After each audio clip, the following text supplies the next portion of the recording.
상골 나그네 김유정. 밤이 깊어도 술구는 역시 들지 않는다. 매주 뜨는 냄새와 같이 쾌쾌한 냄새로 방 안은 괴괴하다. 웃간에서는 쥐들이 찍찍거린다. 홀어머니는 족떨어진 화로를 끼고 앉아서 쓸쓸한 대로 곰곰 생각에 젖는다. 가뜩이나 침침한 반짝 등불이 북쪽 지게문에 뚫린 구멍으로 새드는 바람에 반득이며 빛을 잃는다. 선 버선짝으로 구멍을 틀어막는다. 그러고 등잔 밑으로 반짓그릇을 끌어당기며 시름어기 바늘을 집어든다. 상골의 가을은 왜 이리 고적할까? 앞뒤 울타리에서 부수수하고 떠리픈 진다. 바로 그것이 귀 밑에서 들리는 듯 나직나직 속삭인다. 더욱 몹쓸 건 물소리. 고를 휘돌아 맑은 샘은 흘러내리고 야릇하게도 음류를 읊는다. 퐁, 퐁, 퐁, 쪼록 퐁. 바깥에서 신발 소리가 자작자작 들린다. 귀가 번쩍 뛰어 그는 방문을 가볍게 열어젖힌다. 머리를 내밀며 덕돌이냐 하고 반겼으나 잠잠하다. 앞들 건너편 수풍을 감돌아 싸늘한 바람이 낙엽을 뿌리며 얼굴에 부딪힌다. 용마루가 생생 운다. 모진 바람 소리에 놀라 멀리서 밤개가 요란히 짖는다. 쥐너른 개서유. 몸을 돌리어 바느질거리를 다시 들려할 제 이번에는 자장 인기가 난다.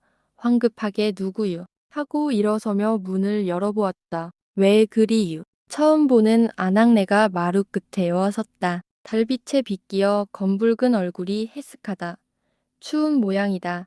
그는 한 손으로 머리에 둘렀던 외수건을 벗어들고는 다른 손으로 흩어진 머리칼을 싸다머 올리며 수줍은 듯이 쭈뼛쭈뼛한다. 저 하룻밤만 드세고 가게 해주세요. 남정네도 아닌데 이 밤중에 웬일인가. 맨발의 집신짝으로 그야 아무렇든 어서 들어와 불 쬐게요. 나그네는 주춤주춤 방 안으로 들어와서 화로 곁에 도사려 앉는다. 낡은 치맛자락 위로 비어지려는 속살을 아무리자 허리를 지그시 튼다. 그리고는 묵묵하다. 주인은 물끄러미 보고 있다가 밥을 좀 주려느냐고 물어보아도 잠자코 있다. 그러나 먹던 대궁을 주워 모아 짠지쪽하고 갖다 주니 감지덕지 받는다. 그리고 물 한 모금 마심 없이 잠깐 동안에 밥그릇에 밑바닥을 긁는다. 밥숟가락을 놓기가 무섭게 주인은 이야기를 붙이기 시작하였다.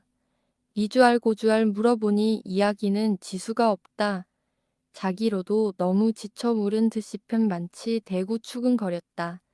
야근에는 싫단 기색도 좋단 기색도 별로 없이 신압으로 대꾸하였다. 남편 없고 몸 붙일 곳 없다는 것을 간단히 말하고 난 뒤 이리저리 얻어먹고 당겨요 하고 턱을 가슴에 묻는다. 첫 딸기 회를 칠 때 그제야 마을 갔던 덕돌이가 돌아온다. 문을 열고 감사 나온 억색에 사나운 머리를 뒤밀려다 낯선 아낙네를 보고 눈이 휘둥그렇게 주춤한다. 열린 눈으로 억센 바람이 몰아들며 방 안이 캄캄하다. 주인은 문 앞으로 걸어와 서며 덕돌이의 등을 두덕거린다.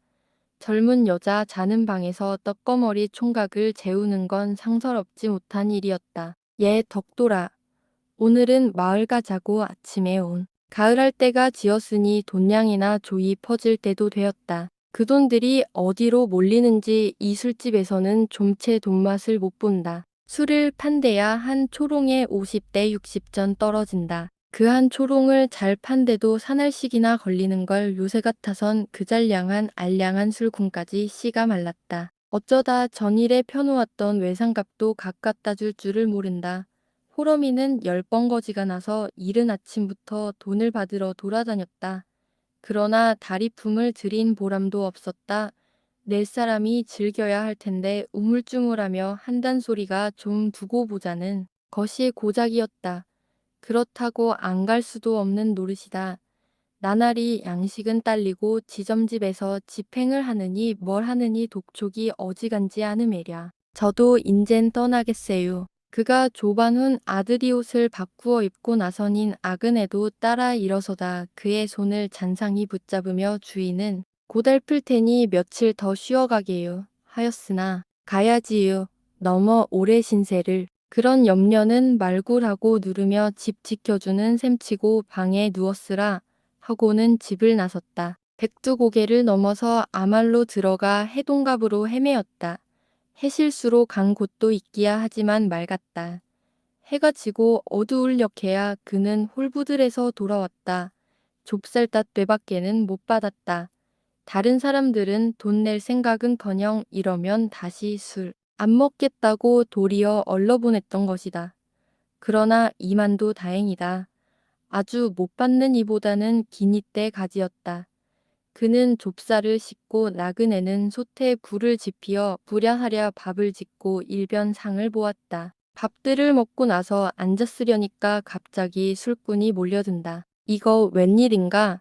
처음에는 하나가 오더니 다음에는 세 사람, 또 두 사람, 모두 젊은 축들이다. 그러나 각각들 먹일 방이 없으므로 주인은 좀 망설이다가 그 연유를 말하였으나 뭐 한동리 사람인데 어떠냐. 한 데서 먹게 해달라는 바람에 얼씨구나 하였다. 이제야 운이 트이나 보다. 양푼에 막걸리를 달쿠언 아그네에게 주어 솥에 넣고 좀 속히 데워 달라 하였다. 자기는 치맛꼬리를 휘둘러가며 잽싸게 안주를 장만한다. 짠지, 동치미, 고추장, 특별 한주로 삶은 밤도 놓았다. 사촌 동생이 맛보라고 며칠 전에 갖다 준 것을 아껴둔 것이었다. 방안은 더들썩하다. 벽을 두드리며 아리랑 찾는 놈에 건으로 너털 웃음 치는 놈 혹은 수근숙덕하는 놈 가지각색이다. 주인이 술상을 받쳐들고 들어가니 짝이나 한 듯이 일제히 자리를 바로잡는다. 그 중에 얼굴 널쩍한 하이칼라, 머리가 야리가 나서 상을 받으며 주인 귀에다 입을 비켜대인다. 아주머니 젊은 갈보 사왔다유? 보여주게유. 영문 모를 소문도 다 듣는다. 갈보라니 웬 갈보 하고 어리뻥뻥하다 생각을 하니 턱없는 소리는 아니다. 눈치 있게 부엌으로 내려가서 보강지 앞에 웅크리고 있는 나그네의 머리를 은근히 끌어안았다. 저 패들이 새댁을 갈보로 횡보고 찾아온 맥이다. 물론 새댁 편으론 왕칙스러운 일이겠지만 달포나 손님의 그림자가 드물던 우리 집으로 보면 재수의 빗발이다. 술국을 잡는다고 어디가 떨어지는 게 아니요. 욕이 아니니 나를 보아. 오늘만 좀 팔아주기 바란다. 이런 의미를 곰살궂게 간곡히 말하였다. 나그네의 낯은 별반 변함이 없다. 늘 한 양으로 예사로이 승낙하였다. 술이 온몸에 돌고 나서야 됐술이 잠풀리가 난다. 한 잔에 오전. 그저 마시긴 아깝다. 얼군한 상투박이가 계집의 손목을 탁 잡아 앞으로 끌어당기며 권주가 좀 해. 이건 귀여운 보릿자루인가? 권주가 뭐야유? 권주가 아 갈보가 권주가도 모르나. 으하하. 하고는 무안에 취하여 푹 숙인 계집뺨에다 거칠거칠한 덕을 문질러 본다. 소리를 암만 시켜도 아랫입술을 깨물고는 고개만 기울일 뿐 소리는 못 샀나 보다. 그러나 노래 못하는 곳도 좋다. 계집은 영 내리는 대로 이 무릎 저 무릎으로 올마앉으며 턱 밑에다 술잔을 받쳐 올린다. 술들이 담북 취하였다. 두 사람은 골아져서 코를 곤다. 계집이 칼라 머리 무릎 위에 앉아 담배를 피워 오릴 때 코웃음을 훔치더니 그 무지스러운 손이 계집의 아래 백가죽을 사양없이 움켜잡았다. 벼랑간 와야 하고 퍼들껑하더니 계집의 몸뚱아리가 공중으로 도로 뛰어오르자 떨어진다. 이 자식아, 너만 돈 내고 먹었니? 한 사람 세두고 앉았던 상투가 콧살을 찌푸린다. 그리고 맨발 벗은 계집의 두 발을 양손에 붙잡고 가랑이를 쩍 벌려 무릎 위로 지르르 끌어올린다. 계집은 앙탈을 한다. 눈시울에 눈물이 엉기더니 불현듯이 쪼록 쏟아진다. 방 안에서 웽마가리 소리가 끓어오른다. 저 참놈 보게, 으하하하. 술은 연실되어서 들여가면서도 주인은 불안하여 마음을 졸였다. 겨우 마음을 놓은 것은 훨씬 밝아서다. 참새들은 소란하게 지저귄다. 지직 바닥이 부스럼 자국보다 질배 없다. 술, 짠지족, 가래침, 담뱃재 멋에 어저분하다. 우선 한 길치의 자리를 잡고 개배를 내보았다. 마수거리가 85전, 외상이 유언각수다. 현금 85전. 두 손에 들고 앉아 세고 또 세어보고 뜰에서는 나그네의 혀로 끌어올리는 인사. 안녕히 가십시게요. 입이나 좀 맞히고 뽀, 나두. 찌르쿵, 찌르쿵, 찔거러쿵. 방아머리가 무겁지요. 고만 가부를까? 들이겄세요. 더 찌어야지요. 그런데 애는 어쩐 일이야. 덕돌이를 후배 보냈는데 날이 저물어도 여태 오지 않는다. 흩어진 좁쌀을 화게 쓸어 넣으며 호러미는 퍽이나 애를 태운다. 요샌 알치가 찾으니까 늑대, 호랑이가 찾아 마을로 찾아내린다. 밤길에 고개 같은 데서 만나면 빅소리도 못하고 욕을 당한다. 나그네가 방아를 괴놓고 내려와서 키로하게 좁쌀을 담아 올린다. 주인은 그 머리를 쓰담고 자기의 행주치마를 벗어서 그 위에 씌워준다. 계집애 나이 19이면 활짝 필 때 이것만 버케된 머리칼이며 예옌 얼굴이며 벌써부터 외양이 시들어간다. 아마 고생을 지난 탓이리라. 날씬한 허리를 재빨리 눌려가며 이리 끊일 새 없이 다구지게 덤벼드는 그를 볼 때 주인은 지극히 사랑스러웠다. 그리고 일변 측은도 하였다. 못하면 달과 같이 자기 곁에서 길래 살아주었으면 상팔자일 듯 싶었다. 그럴 수 있다면 그 소 한 마리와 바꾼데도 이것만은 안 내놓으리라고 생각도 하였다. 아들만 데리고 호러미의 생활은 무던히 호젓하였다. 그런데 다 동리에서는 속 모르는 소리까지 한다. 덕거머리 총각을 그냥 늙힐 테냐고. 그러나 형세가 부침으로 감히 엄두도 못 내다가 겨우 올봄에서야 다부터 서둘게 되었다.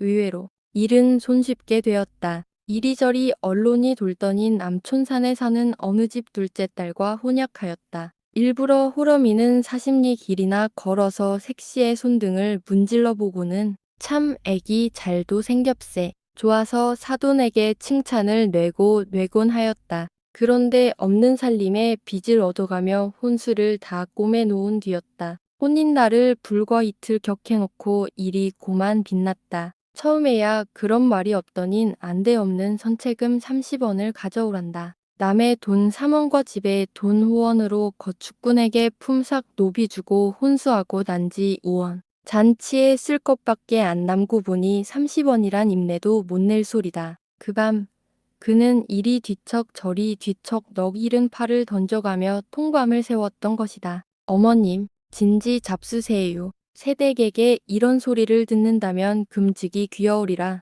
이것이 단 하나의 그의 소원이었다. 다리 아프지요? 넘어 일만 시켜서. 주인은 저녁 좁쌀을 쓸어다가 방아다리에 깝신대는 나그네를 걸쌈스럽게 쳐다본다. 방아가 무거워서 겁적이며 잘 오르지 않는다. 가냘픈 몸이라 상열이 되어 두 볼이 새빨갛게 색색거린다. 치마도 치마령이와 명지저고리는 어찌 사갔는지 어깨끼가 손바닥만하게 척나갔다. 그러나 덕돌이가 외포 5자를 바꿔오거든 첫때 사발화통된 속꽃부터 해입히고 차차 할 수밖엔 없다. 같이 찝시다유. 주인도 남저지 방아다리에 올라섰다. 그리고 찌꺼 위에 놓은 나그네의 손을 눈치 안 채게 살며시 쥐어보았다. 더도 덜도 말고 그저 요만한 며느리만 얻어도 좋으련만. 나그네와 눈이 그만 마주치자 그는 열적어서 시선을 돌렸다. 퍽도 쓸쓸하지유. 하며 손으로 울 밖을 가리킨다.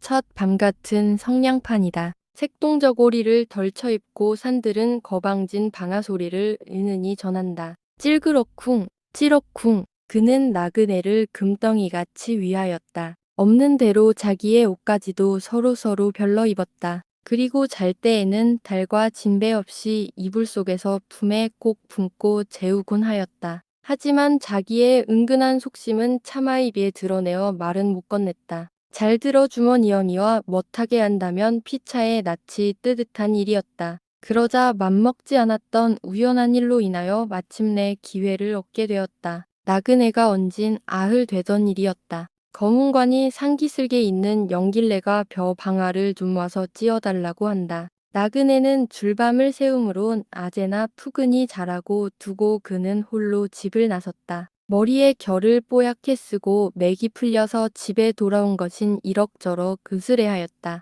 늙은 다리를 끌고 뜰 앞으로 향하다가 그는 주춤하였다. 나그네 홀로 자는 방에 덕돌이가 들어갈 리 만무한데 정령코 그놈일 게다. 마루 끝에 자그마한 나그네의 집세기가 놓인 그 옆으로 질목채 벗은 왕달 집세기가 왁살스럽게 놓였다. 그리고 방에서는 수군수군 낮은 말소리가 흘러져 나온다. 그는 무심코 닫은 방문개로 귀를 기울였다. 그럼 화 그러는 게유? 우리 집이 굶을까봐 그리시유. 어머니도 사람은 좋아유. 올해 잘만 하면 내년에는 소 한 마리 사놓을 게고 농사만 해도 한 해에 쌀 넉 섬, 조엿 섬, 그만하면 고만이지유. 내가 싫은 게유. 사내가 죽었으니 아무튼 얻을 게지유. 옷 터지는 소리. 부스럭거린다. 아이, 아이, 아이. 참, 이건 우세요. 쥐 죽은 듯이 감감하다. 허공에 아롱거리는 낙엽을 잃기 바라보며 그는 빙그레한다. 신발 소리를 죽이고 뜰 밖으로 다시 돌쳐섰다. 저녁상을 물린 후 시치미를 닥대고 나그네의 기색을 살펴보다가 입을 열었다. 젊은 아낙네가 홀몸으로 돌아다닌데도 고상일게요. 또 어차피 사내는 여기서부터 사리에 맞도록 이 말 저 말을 주섬주섬 꺼내오다가 나의 며느리가 되어줌이 어떻겠냐고 꽉 톳발을 지었다. 치마를 흡사고 앉아 갸웃이 듣고 있던 나그네는 치마끈을 깨물며 이마를 떨어뜨린다. 그리고는 두 볼이 빨개진다. 젊은 계집이나 시집 가겠소. 하고 누가 나서랴. 이만하면 합의한 거나 틀림없을 것이다. 훈수는 전에 해둔 것이 있으니 한시름 잊었다. 그대로 양이나 고쳐서 입히면 고만이다. 돈 2원은 은비녀. 은가락지 사다가 각별히 색시한테 선물 내리고 일은 밀수록 낭패가 많다. 급시로 나를 받아서 대례를 치렀다. 한편에서는 국수를 누른다. 잔치 보러 온 아낙네들은 국수 그릇을 얼른 받아서 후룩후룩 들여 마시며 색시 잘났다고 추었다. 주인은 즐거움에 너무 겨워서 추배를 은근히 들었다. 여간 경사가 아니다. 무짜람을 삐집고 안팎으로 드나들며 분부하기에 손이 돌지 않는다. 얘 매누라. 국수 한 그릇 더 가져온. 어째 말이 좀 어색하구먼. 다시 한번. 매누라 얘야. 얼른 가져와. 서른을 바라보자 동곳을 찔러보니 재물의 멋이 질려 비드름하다. 덕돌이는 첫날을 치르고 부석부석 기운이 난다. 남이 두 단을 털재면 그의 볕단은 석 단째 풀쳐나간다. 연방 손바닥에 침을 뱉어 붙이며 어깨를 으쓱거린다. 끄, 찍어라, 굴려라, 끝. 동무의 품한 이 일이다. 거무투룩한 젊은 농군 대시 볕단을 번차례로 집어든다. 열에 뜬 사람 같이 씩씩거리며 세차게 벼알을 절구통 배에서 주룩주룩 흘러내린다. 예, 장가 들고 한떡 안 내니. 일세기들아, 단단히 먹자. 밥기냐? 술이냐? 국수냐? 웬 국수는? 너는 국수만 아느냐? 저희끼리 찍고 까분다. 그들은 이를 놓으며 옷깃으로 땀을 씻는다. 골바람이 벽갈치를 부옇게 풍긴다. 옆산에서 푸드득하고 꿩이 나르며 머리 위를 지나간다. 갈퀴질을 하던 얼굴 널쩍이가 갈퀴를 들고 신급하더니 달려든다. 장난꾼이다. 여러 사람의 힘을 빌리어 덕돌이 입에다 헌 집신짝을 물린다. 버들컹거린다. 다시 양 귀를 두 손에 잔뜩 움켜잡고 끌고 와서는 털이 놓인 벼무더기 위에 머리를 틀어박으며 동서남북으로 큰절을 시킨다. 야, 야, 아니다, 아니야. 장갈 갔으면 산신령한테 이러하다 말이 있어야지. 괜스리 산신령이 노하면 눈갈망나니 내려보낸다. 묻웃음이 터져오른다. 새신랑의 옷이 이게 뭐냐. 몰기짝에 구멍이 다 뚫리고 빈정대는 사람도 있다. 그러나 덕돌이는 상투의 먼데기를 털고 나서 궁방대를 피어 물고는 싱글에 웃어치운다. 좋은 옷은 집에 두었다. 인쪽연 조끼, 저고리, 새하얀 옥당목 겹바지. 그러나 아끼는 것이다. 일할 때엔 헌 옷을 입고 집에 돌아와 쉬일 참에나 입는다. 잘 때에는 모조리 벗어서 더럽지 않게 착착 깨어 머리맡 위에 놓고 자곤 한다. 의복이 남느하면 인상이 추하다. 모처럼 얻은 귀여운 아내니 행여나 마음이 돌아앉을까 미리미리 사려두지 않을 수도 없는 노릇이다. 그야말로 29년 만에 누런 이 조각에다 이제야 소금을 발라본 것도 이 까닭이었다. 덕돌이가 볕단을 다시 집어올릴 제 그 이웃에 사는 돌쇠가 옆으로 와서 품을 안는다. 얘 덕돌아, 내일 우리 조마댕이 좀 해줄래? 뭐 어째? 하고 소리를 뻑 지르고는 그는 눈 귀가 실룩하였다. 누구 보고 해라야? 응, 이 자식 가놀라. 어제까지는 턱없이 지냈단데도 오늘의 상투를 못 보는가. 바로 그날이었다. 웃간에서 혼자 새우잠을 자고 있던 호러미는 놀래어 눈이 번쩍 띄었다. 말레 잠잠한 밤중이다. 어머니, 그거 달아놨세요. 내 옷도 없고. 응. 하고 반마디 소리를 치며 얼떨김에 그는 캄캄한 방 안을 더듬어 아랫간으로 넘어섰다. 황만이 등장에 불을 대리며 그래 어디로 갔단 말이냐. 영산인 아서 묻는다. 아들은 벌거벗은 채 이불로 앞을 가리고 앉아서 징징거린다. 옆자리에는 빈 베개뿐 사람은 간 곳이 없다. 들어본 즉 온종일 일하기에 피곤하여 아들은 자리에 들자 그만 세상을 잊었다. 하기야 그때 아내도 옷을 벗고 한자리에 누워서 맞붙어 잤던 것이다. 그는 보통 때와 조금도 다름없이 대치만이 들어 누워서 천장만 쳐다보았다. 그런데 자다가 벼랑간 오줌이 마렵기에 유광을 좀 집어 달래려고 보니 뜻밖의 품 안이 허룩하다. 불러보아도 대답이 없다. 그제서는 어레짐작으로 우선 머리막 위에 놓았던 옷을 더듬어 보았다. 따는 없다. 필연 잠든 틈을 타서 살며시 옷을 입고 자기의 옷이며 버선까지 들고 내뺐음이 분명하리라. 도정년, 모자는 광솔불을 켜들고 나섰다. 부엌과 잿간을 뒤졌다. 그리고 뜰 앞 숲을 속도 낱낱이 찾아봤으나 흔적도 없다. 그래도 방 안을 다시 한번 찾아보자. 홀어머니는 구태여 며느리를 도둑년으로까지는 생각하고 싶지 않았다. 거반울상이 되어 허벙저벙 방 안으로 들어왔다. 마음을 가라앉아 들춰보니 아니면 다르랴. 며느리 베개 밑에서 은비녀가 나온다. 달아날 계집 같으면 이 비싼 은비녀를 그냥 두고 갈 리 없다. 두말 없이 무슨 병폐가 생겼다. 홀어머니는 아들을 데리고 덜미를 지피는 듯 문 밖으로 찾아 나섰다. 마을에서 산길로 빠져나온 어귀의 오거진 숲 사이로 비스듬히 언덕길이 놓였다. 바로 그 밑에 석벽을 끼고 깊고 푸른 웅덩이가 묻히고 넓은 그물이 겹겹산을 에돌아 약 10리를 흘러내리면 신영강 중턱을 뚫는다. 시세에 반쯤 파묻혀 헌들대는 큰 바위는 내를 사고 양쪽으로 질펀하다. 꼬부랑 길은 그 틈박 위로 뻗었다. 좀채 걷지 못할 자갈길이다. 내를 몇 번 건너고 험상궂은 산들을 비켜서 한 오마장 넘어야 겨우 길다운 길을 만난다. 그리고 거기서 좀 더 간 곳에 냇가의 외직에 이뤄진 오막살리 한 칸을 볼 수 있다. 물방앗간이다. 그러나 이제는 밥을 찾아 흘러가는 든몸들의 하룻밤 숙소로 변하였다. 벽이 확 나가고 내 기둥뿐인 그 속에 힘을 잃은 물방아는 을씨년 굳게 모로 누웠다. 거지도 그 옆에 호리불 위에 거적을 덧쓰고 누웠다. 거푸진 신음이다. 왜, 으흥. 석가래 사이로 달빛은 살살이 흘러든다. 가끔 마른 잎을 뿌리며 여보자우 일어나게요 얼핀. 계집의 음성이 낮아 그는 구물거리며 일어앉는다. 그리고 너털 때는 호적 삼깃을 여며 잡고는 덜덜 떤다. 인제 고만 더 날 테야. 쿨룩. 말라빠진 얼굴로 계집을 바라보며 그는 이렇게 물었다. 10분가량 지났다. 거지는 호사하였다. 달빛에 번쩍거리는 겹옷을 입고서 지팡이를 끌며 물방앗간을 등졌다. 골골하는 그를 부축하여 계집은 뒤에 따른다.